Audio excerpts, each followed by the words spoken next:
የተሻለ ሃይማኖት በዚህ ምድር ላይ ያገኘውትኝ እስልምና ነው። ያወራው ሐሳብ ካለ ክለስጥክና ወደ ሌሎች ሰዎች እንሂድ። ጉዳይ ብዙ ማውራው ምንም ነገር የለም። ይሄ ነው ብዬ እንደዚህ ነው የምለው ነገር የለም። እንግዲህ አይ ቲንክ እስቲ አንዳንድ ነገር ዝም ብዬ ትንሽ ላሳያችሁና ይሄ የምታዩት የጉዳይዲያ መጽሐፍ ወደ 400-500 ገጽ ይሆናል። ባይዘው ይሄ እንዳጋጣሚ ስልኬ ላይ ሳላጠፋው የቀረ ነው። እንግዲህ በጣም ብዙ የእስልምና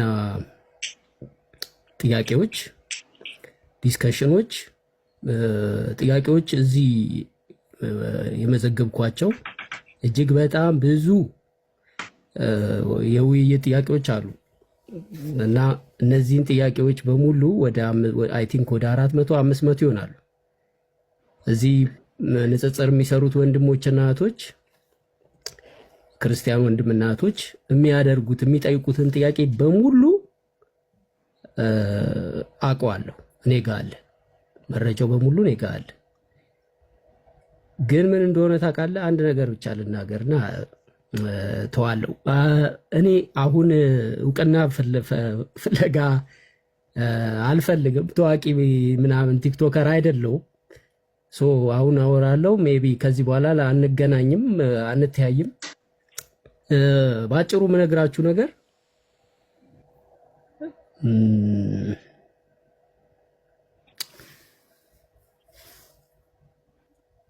አንድ ጊዜ ጃቢር ባጭሩ ልዝጋው ነው። አንድ ነገር ብቻ ተናገር ስላልከኝ አንድ ነገር ተናግሬ ዘጓል። አንድ ይጠብቀኝ። ኦኬ። ማስታወሻ አንዳንድ ደብተሮች አሉኝና ማስታወሻ ደብተሮች ከሱ ላይ አንድ ነገር ላነብልህ ስለፈለኩ ነው። ባጭሩ ምንም ብዙ ጊዜ ቃላቶች ኤክስፕላኔሽን ያስጠላል። ብዙ ጊዜ እንዲህ ነው ብሎ መግለጽ ለኔ ትንሽ ይከብዳልና ባጭሩ ስለ እስልምና ያለኝን እኔ ሞር 3 ዓመት በላይ ንጽጽር ላይ ቆይቻለሁ። ያላየሁት ያላነበብኩት ነገር የለም። ባጭሩ ብቻ ግን ንጽጽር ልክ ሳቆም የጻፍኩት ነገር ነበርና እሱ ላንብብልህና አይ ቲንክ አጠፋዋለሁ ስልኬን። በአማርኛ የጻፍኩት የጽሁፍ አያምርም፣ ይቅርታ። ግን ያው እስልምና ስህተት አለው፣ እስልምና ሃይማኖት ስህተት አለው በሚል እኔ በጣም ዲትሊ ብዙ ንጽጽር አድርጌያለሁ። እሱም ብቻ አንብቤልህ ይሄ መዝጊያዬ ነው። በቃ ንጽጽር ያቆምኩት ይሄን ጽፌ ነው። እስልምና ሃይማኖት ስህተት ለማግኘት ያልቆፈርኩት፣ ያላነበብኩት፣ ያላየሁት፣ ያላገኘሁት ወይም የማላቀው አንድም ነገር የለም። ኤክስ ሙስሊም የሚባሉ ትላልቅ ዌብሳይቶች ያሏቸው አዋቂ ነን የሚሉ ሰዎች የተለያዩ መጽሐፍት እየተረጎምኩ የተለያዩ ሐዲሳት የተለያዩ የኢስላም ዌብሳይቶች አንዳንዱን ከፍዬ ሁላ ማለት ነው ገንዘብ ከፍዬ ስህተት ፍለጋ ያላየሁት ያልማስኩት ነገር የለም። 3 ዓመት ደከምኩ። ቁርአን ላይም ገባው ለማንበብ ስፈልግ ዋልኩኝ። የሃይማኖት እንደውም የባሰ የሃይማኖት የክርስትናና ስለ አይሁድ እምነትና ስለ ክርስትና ስለ መጽሐፍ ቅዱስ ያለውን ችግር እና ድክመት ያጠፋነውን ጥፋት፣ ችግሮች፣ ስህተቶች ቁርአንን በምታነብ ሰዓት እነዚህ ነገር ነው የሚነግርህ። እየነገረህ እንደውም እየተሸማቀቅ ላይክ መሸማቀቅ በለው ተሸማቀቅ ትወጣለህ። ከዛ ማንበብ ተውና ደግሞ ከድነውና ድጋሚ ወደ ነብዩ መሐመድ ሐዲሳቶች ንግግሮች ያሉበት ላይ ሄዶ ስህተት ፍለጋ እስቲ እዚህ ጋር ስህተት ይኖራል ምናምን ብሎ መፈለግ ሎንግ ታይም በጣም ብዙ ጊዜ ማጥፋት። ሐዲሳቶች ላይ ስህተት መፈለግ ቁፋሮ በለው። ከዛ ልብ የሚያስደስት የሆነ ስህተት አገኘው ብለህ በጣም በቃ ዛሬ የሚገርም ስህተት አገኘው ብለህ ስትፈልግ ትውልና ደክመህ ምንም ነገር ሳታገኝ ትውልና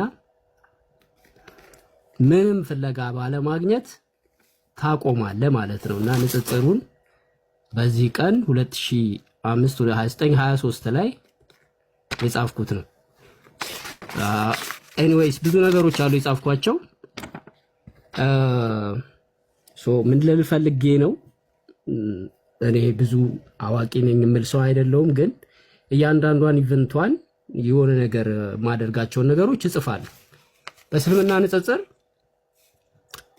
በእስልምና ንጽጽር እኔ ያላደረግኩት ያልተወያየንበት ጉዳይ የለም። አንዳንድ ነገሮች ዝም ብለን እንይ። ለምሳሌ ስለ አላህ አካላቶች የተለያዩ እንደ አጫጭሮቹ ላሳይ ብዬ ነው። የጠፋ የተሰረዘ የቁርአን ክፍል እያልን ቁርአን ያለው እነዚህ ናቸው፣ ሳሂህ አልቡካሪ እንደዚህ በጣም እጅግ በጣም ብዙ ጽሁፎች፣ እነዚህ ሁሉ አንድ ፓክድ ነው። የነቢዩ መሐመድ የብልግና ስድብ ምናምን እያልን ብሮ ይሄ ሁሉ እኔ አይዶ ነው። ብዙ ነገሮችን ሁሉ አይተናል፣ ብዙ ነገሮችን አይቻለሁ። አሁን እኔ ምንድነው ችግሩ? ምንድነው ክርስትና ላይ ያለው ድክመት፣ ስህተት የሚለውን በደንብ ነገሮችን እያሰብኩኝ እያነበብኩ እያየሁት እንግዲህ ሞር የተሻለ ሆኖ ያገኘሁት የተሻለ ሃይማኖት በዚህ ምድር ላይ ያገኘሁት እስልምና ነው። ከእስልምና ውጪ አንድም ትክክለኛ የሆነ ነገረ ድህነት ብትል የፈጣሪ ህልውና እንግዲህ የአንድ አምላክ አገላለጽ አስተምሮ እኔ ሞርሊ ክርስቲያን ነኝ፣ ኦርቶዶክስም ነኝ። በደንብ ብዙ ነገሮችን ስለ ፕሮቴስታንትም አውቃለሁ፣ ማውቀውን ያህል ብዙ ነገሮችን አውቃለሁ። ሞር ግን እስልምናውንም ክርስትናውንም ነገሮችን እያነበብክ ስትመጣ ዋናው ነገር ይገባሃል፣ የፈጣሪ ዓላማ። ኦኬ፣ ስለሌላ በጣም እንግዲህ አንድ የሆነ ቶፒክ ነገር ይዤ ሌላ ቀን በደንብ አወራበታለሁ። ለዛሬ ይብቃኝ ጃቢሮ። እሺ፣ ጉድ አይዲያ። አይ ቲንክ ትንሽ ከበድ ያለ ነገር ነው የነገርከን። አክቹሊ ወላሂ ነው የምላችሁ፣ እኔ ጉድ አይዲያ ስላለ አይደለም፣ ያው እንደ አጋጣሚ እሱ ሰበብ ሆነና መተዋወስ ሆነ እንጂ አንድ የምናገረው ነገር አለ። አንድ ሰው ጥሩ ክርስቲያን መሆን ከፈለገ ስለ ክርስትና ባያውቅ እኔም እመክራለሁ። ልክ ስለ ክርስትና እያወቃችሁ ስትመጡ እየወጣችሁ ነው የምትሄዱት። የምታምኑት ነገር ሌላ፣ ውስጥ ያለው ነገር ሌላ ነው። እኔ ደግሞ ከዛ በኋላ ከክርስትና ከወጣሁ በኋላ ደግሞ ወደ እስልምና ሃይማኖት መጥቻለሁ። እስልምና ሃይማኖት የሚያስደነግጡ ጥያቄዎች ራሱ ይፈጠሩባችኋል ማለት ነው። እነዛ ጥያቄዎች በጠየቃችሁ ቁጥር ይሄ እምነታችሁ ድልዳሌያችሁ የበለጠ እየተመቻቸ ነው እየመጣ። ይሄ እዚህ አሁን እኔ ምስክርነት ስለ ራሴ ነው እያወራ ያለው፣ ስለ ራሴ። እኔ ከትላንት ነው ዛሬ ጥሩ ሙስሊም ነኝ። ከትላንት ነው ዛሬ አምፕሮድ ሙስሊም። እና ይሄ ነው አንደኛው ነገር ማለት ነው። ሁለተኛው ነገር ደግሞ ወላሂ ነው የምላችሁ ማለት ነው፣ እኔ ወደ ንጽጽር ስመጣና ንጽጽር ሳረግ በጣም ብዙ ነገሮችን ጥዬ ነው። በጣም ምናልባት እንዲህ ብዬ የማላስቆጥራችሁ በጣም ከባድ ነገሮችን በህይወቴ ትቼ በህይወቴ አበላሽቼ ነው የመጣሁት። እና እኔ ምንም ጥቅም ኖሮኝ አይደለም፣ ግን ይሄ ለእስልምና ያላችሁ ውዴታ ራሱ ሰዎችን ወደዚህ ሃይማኖት ለመጥራት በቃ ይሁን ፍቅሩ አለ አይደለ፣ ያስገድዳቸዋል። እና እንትን ይመስሏል አንዳንድ ሰው እኔ በማስለሜ እስልምናን አልጨምርም በፍጹም ማለት ነው። የሆነ ሰው እኔ እስልምና ላይ መጥቼ የጨመርኩት ነገር የለም። እስልምና የቁጥር ብዛት የለው። እኔ ክርስቲያንም ብሆን ክርስትናም የቁጥር ብዛት የለበትም። ማንም ሰው ቢሰልም ለራሱ ነው። ማንም ሰው ክርስቲያን ቢሆንም ለራሱ ነው። ሰው ባመነው ነገር የሚመነደውም ራሱ ነው፣ የሚቀጣውም ራሱ ነው። ማንም የኔን ቅጣት የሚቀጣልኝ የለም። ማንም የኔን ምንዳና ትሩፋትም የሚመነዳልኝም ትሩፋቱን የሚያገኝ ሰው የለም።